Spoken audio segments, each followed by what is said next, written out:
Hello and welcome to today's presentations. This is now from today we are going to start block 3 and unit 1. The topic for today's discussion is data and signal. We are going to discuss the basic principles of data communications and networking. I'm going to present 3 video lectures on data communications and networking.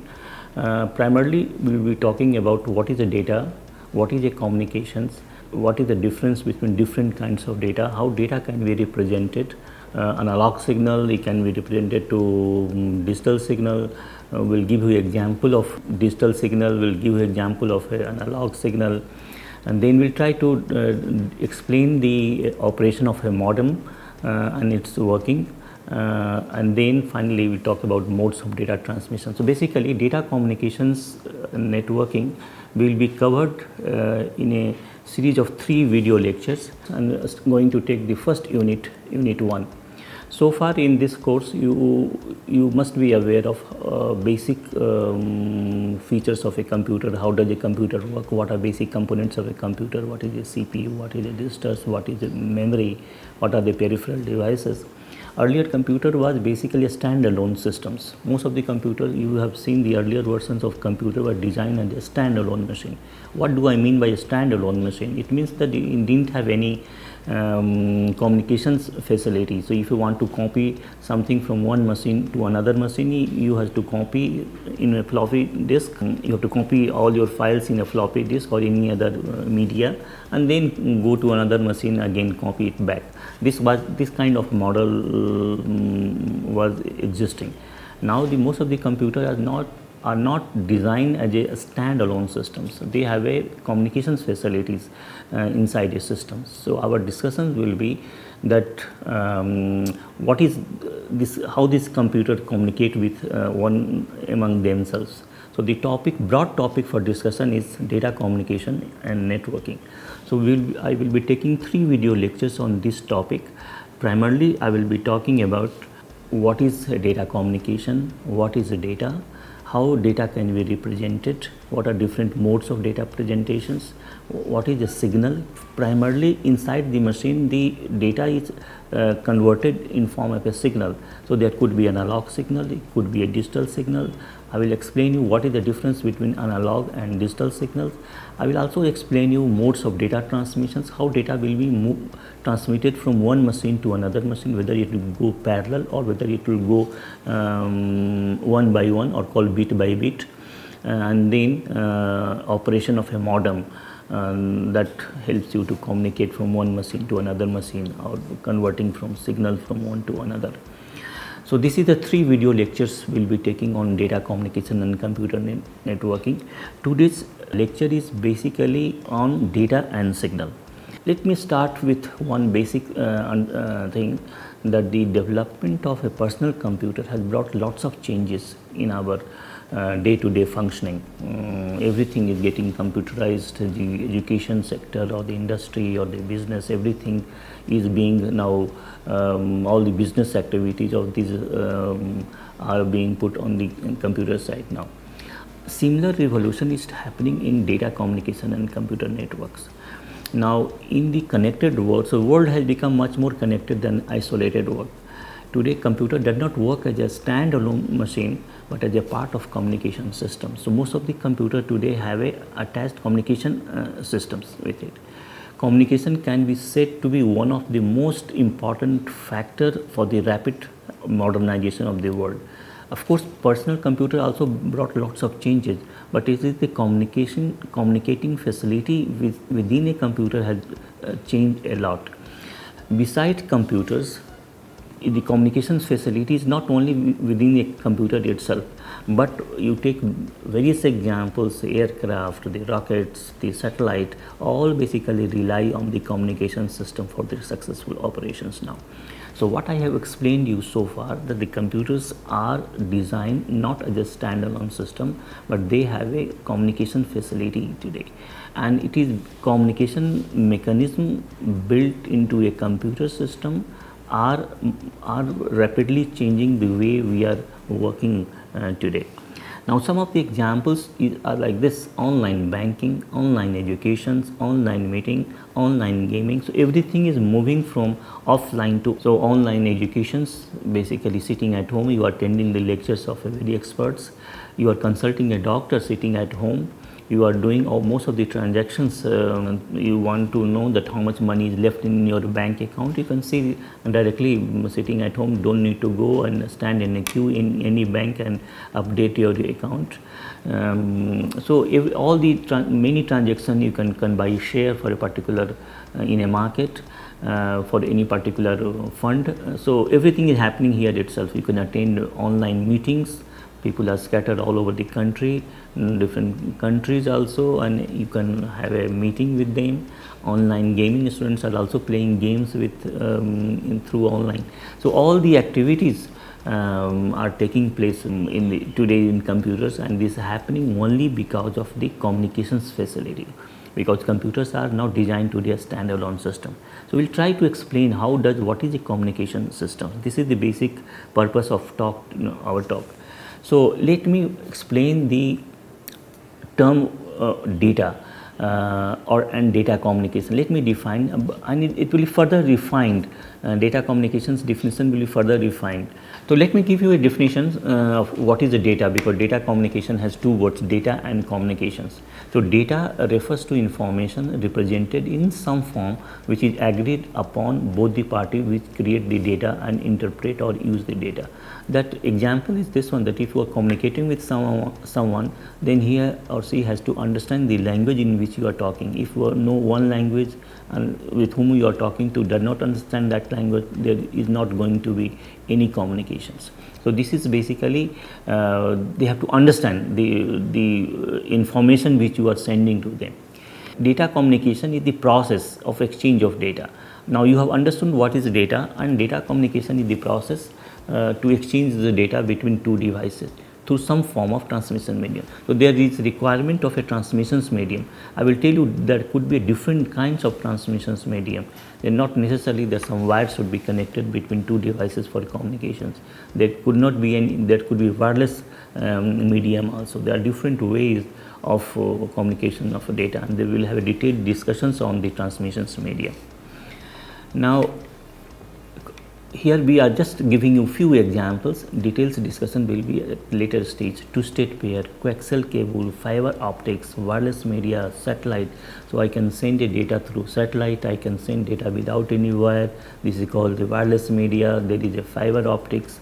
Most of these colony today, they are putting the fiber optics for high bandwidth data transmissions. There is a coaxial cable, two-state pair. So these are the few important communications media. Data communication system comprise of communications devices or communicating devices made of a combination of a hardware and software. The terms of hardware and software you have already learned from the previous lectures. Like for example, peripheral device is a hardware. You have a monitor is a hardware. The memory chips is a hardware. Then you have software. Your program which controls the system is a software. Like operating system is a software. Compiler is a software. When you run a program on your system, you require a compiler of that language. So you require, suppose that you want to run your program in C language, you require C compiler. If you want to run your program in Java, then you require a Java interpreter. So these are the software, and many other kinds of software are there to run a program.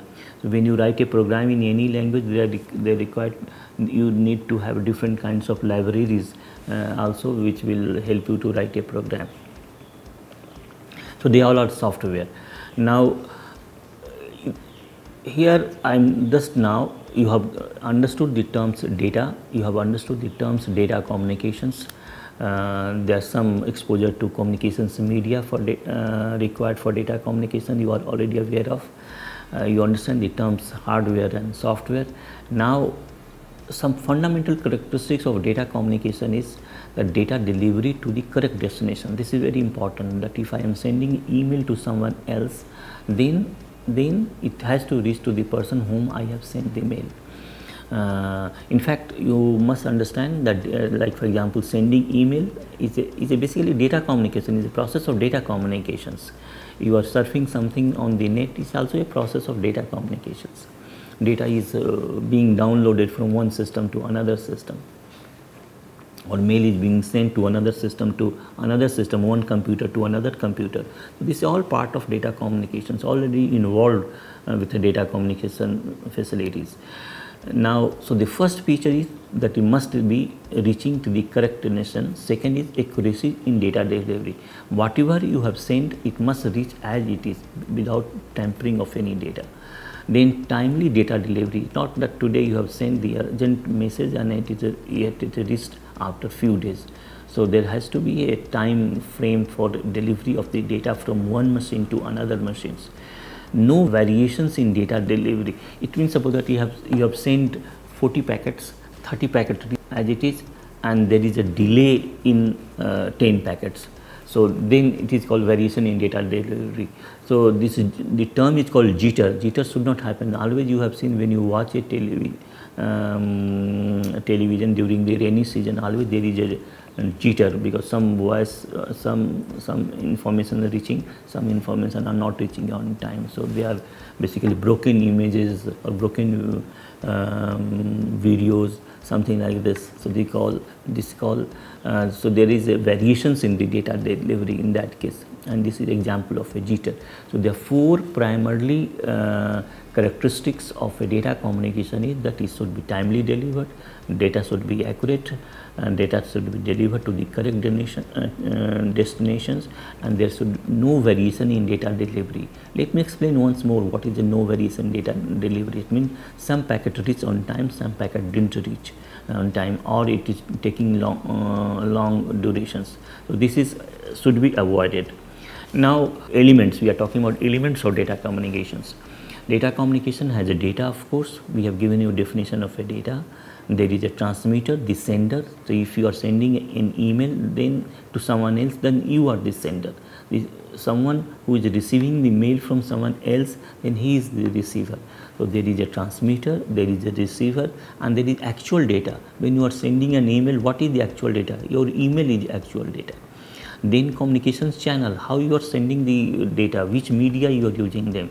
You are sending wireless, or you are using the satellite, or you can use fiber optics, you can use a coaxial cable, you can use any other kind of media. So these all are important components or element of a data communication. And one of the most important component is the protocol, a set of rules that coordinate the data communication. There has to be a rules, regulations that how data will be transmitted from one to another system. So for example, you all might be using the data sending email from one person to another person. Now, but here not only you require a computer or a person who is sending the data or a media, but also there is a protocol you are not aware of. There is a protocol, there is a program, you can say, which follows certain guidelines which controls the communication or in this case sending email from one to another. Now let me just go into little bit detail of data, how data is represented. Data can be of different kinds. Data can be text. Most of the people are familiar with the text. Data could be a number. Data could be images. There could be audio. There could be a video. So these are different kinds of data you will. So when you watch television, then you have audio, sound. You are seeing some movies or basically videos. Then static picture. There are images and text and numbers. So there are different kinds of data you come across, and you can send this one. You can send a picture. People upload the picture all the time. So all this, so they are basically data. For the data communication point of view, they all are basically data. Whether you send a audio or video or images, but they are more complex data than simply sending number or simply testing some text. So at a later stage you will be learning what is a video, what is the difference between audio and video. Now let me go, because these terms text our number are basically you will be using quite often, so we'll just concentrate on this part. Text is a representation of a bit patterns. So inside the computer everything is translated into bits, and further down, further it will be is translated in terms of signals.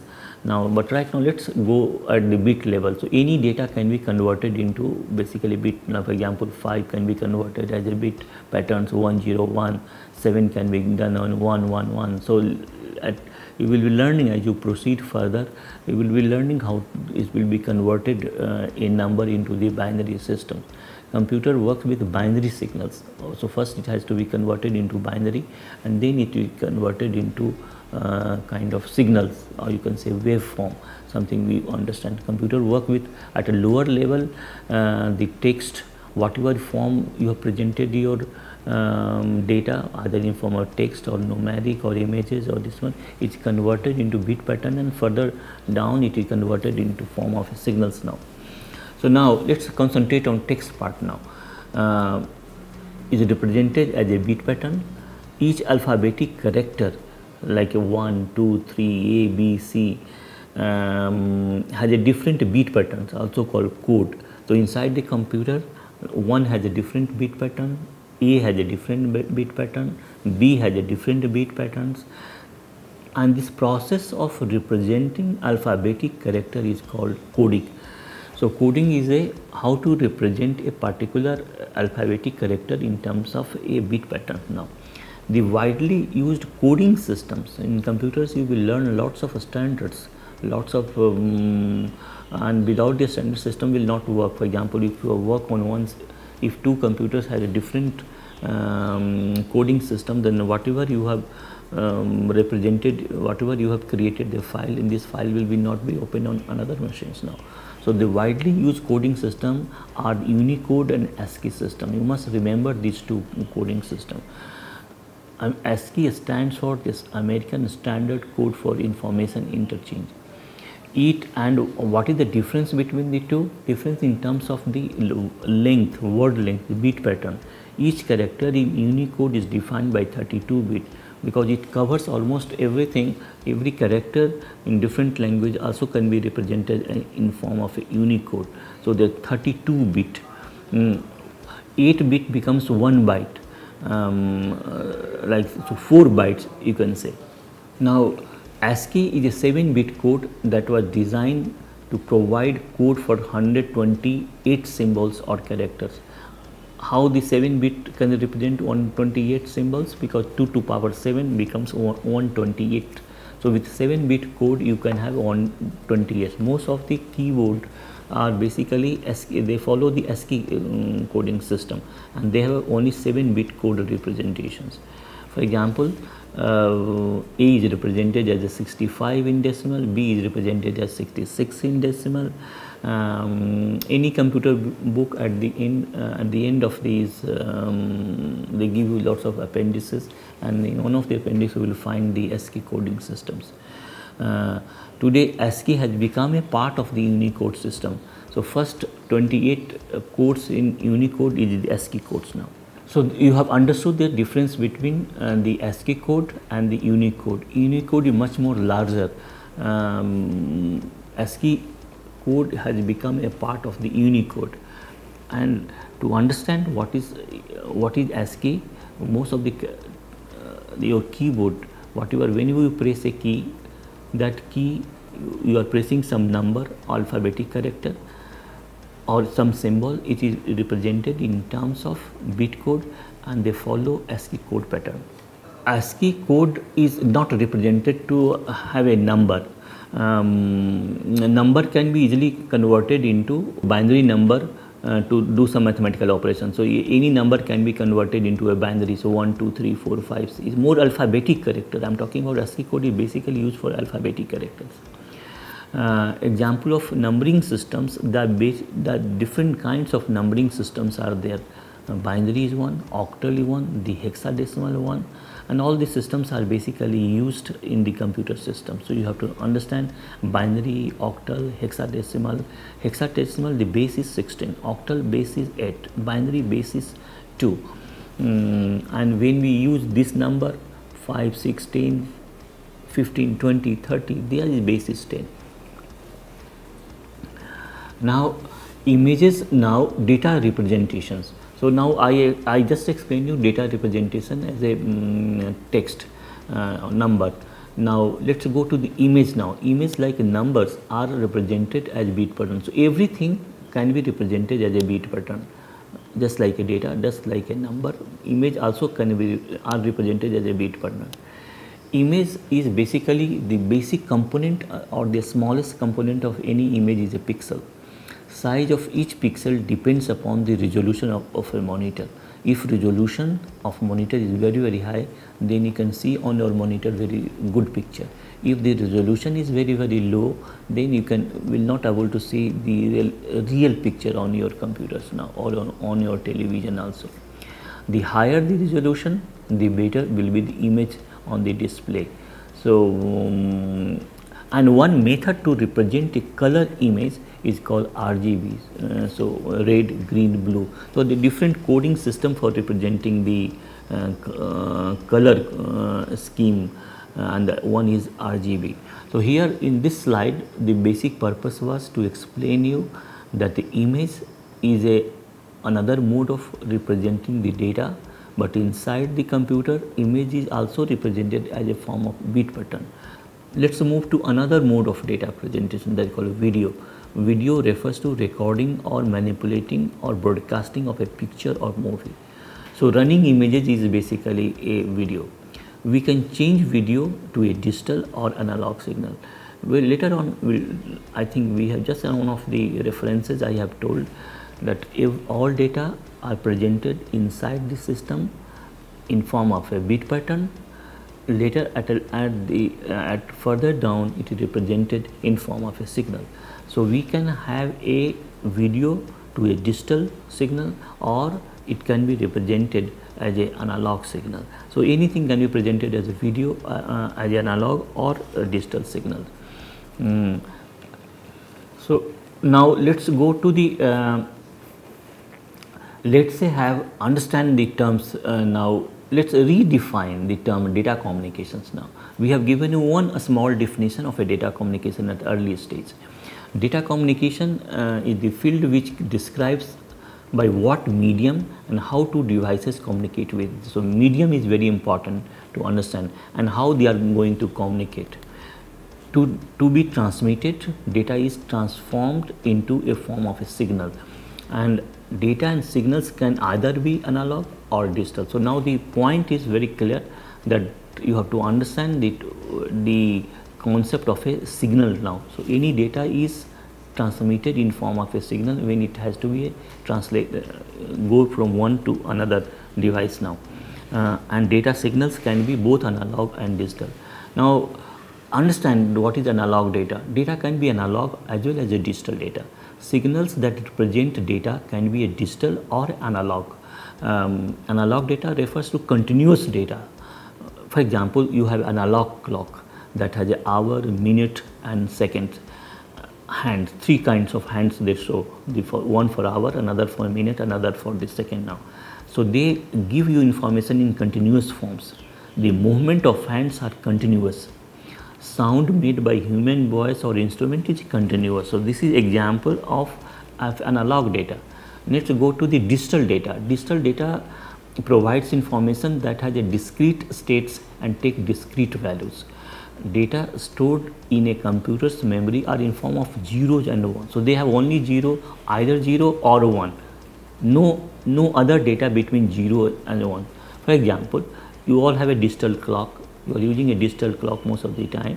A digital clock that reports hours and minutes changes suddenly from 9 a.m. to 9:01.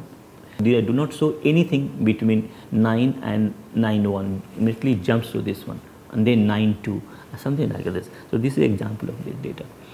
Analog signal, like analog data and digital data, there are analog signal and digital signals. Analog signal represents many level of intensity over a period of time. As this signal moves from one point to another point, it includes several values along the path. We'll give one example. So if you plot the analog signal through x and y axis, then y axis represents the strength of the signal or intensity of a signal, and the x axis represents the timing now.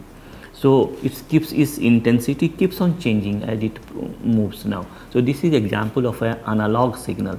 You just see high, low, high, low, high, low, and something like this.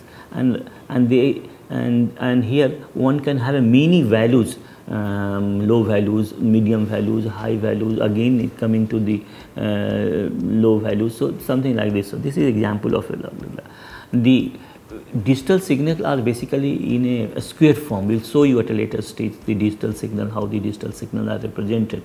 So digital signal have a limited number of defined values, just as 0 and 1. Instantaneous transition of a digital signal from one value to another value. That is why they do not have many values in there. A square wave are used to represent the digital signal. This is the way you can differentiate between analog signal and digital signal. There is another point which you have to understand, the attenuations now. When you send a signal from one point to another point, these kind of problems come. So what is attenuations? Attenuation means loss of transmission signal strength measured in decimal. If it is high, if attenuation is very high, then transmitted signals become more distorted and unintelligible. This is happening most of the time on television during the rainy season. You don't see the real picture. Pictures are basically shaken or hazy type of picture you see, and this happen only because of the attenuation. It had because of attenuation. To overcome this situation, the network requires transmission of multiple signals to ensure that at least one signal successfully reaches its destinations now. The noise is a basic problem for causing attenuations. Extra noise on the network like radio, frequencies, electrical circuits and wire leakage may interfere with the digital and the signal with the signal and cause attenuations. It happens when transmitting to a signal over a lengthy distance. If you send a signal for a long distance, these problems always happens. If attenuation is less, then overall cable frequency will be high. No matter connection is wired and wireless, attenuations will always happen if data has to be transmitted for a long distance now. Now, since both data and signals can be either digital or analog, 4 basic combination of data and signals can be produced. Now, here just to give you reference to it, the more discussion will have a discussion on how it will be converted, but you must be aware of that we have 4 kinds of combination: digital data converted into a digital signal, digital data converted into analog signal, analog data converted into analog signals, and analog data converted into a digital signal. So these 4 combinations you have. Each of these combination has a different mechanism to represent the intensity. Now conclusions now, what we have discussed this way. So basically this is the first part of data communications. As I told you in the beginning, that we will have a series of, we will have 3 basic topic lectures on fundamentals of data communication. Today is the first one. What we discuss is that all data transmitted over any communications medium is either digital or analog. Digital signal have advantages over analog signals. Attenuation is the loss of signal strength and happens due to noise and transmitting a signal over lengthy distances.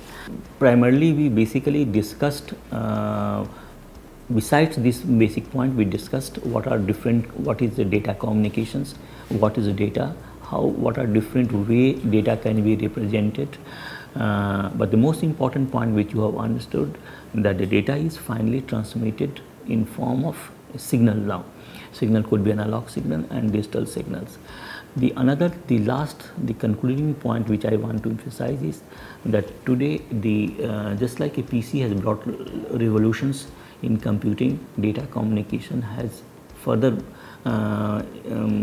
brought the bigger change in these computing systems. Thank you.